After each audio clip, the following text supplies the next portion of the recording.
সূরা আল কাফিরুন।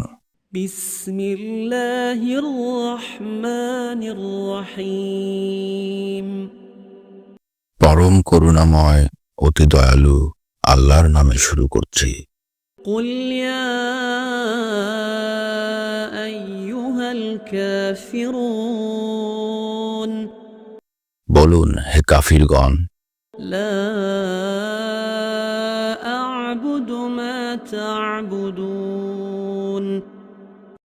আমি ইবাদত করি না তার, তোমরা যার ইবাদত করো। ওয়ালা আনতুম আবিদুন মা আ'বুদ। এবং তোমরাও ইবাদতকারী নও, আমি যার ইবাদত করি। ওয়ালা আনা আবিদুম মা আবাদতুম।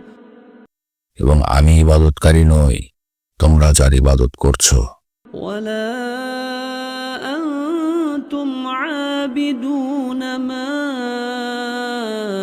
আ'বুদ। এবং তোমরা ইবাদতকারী নও, আমি যার ইবাদত করছি। লাকুম দীনুকুম ওয়ালিয়া দীন। তোমাদের দিন তোমাদের জন্য এবং আমার দিন আমার জন্য।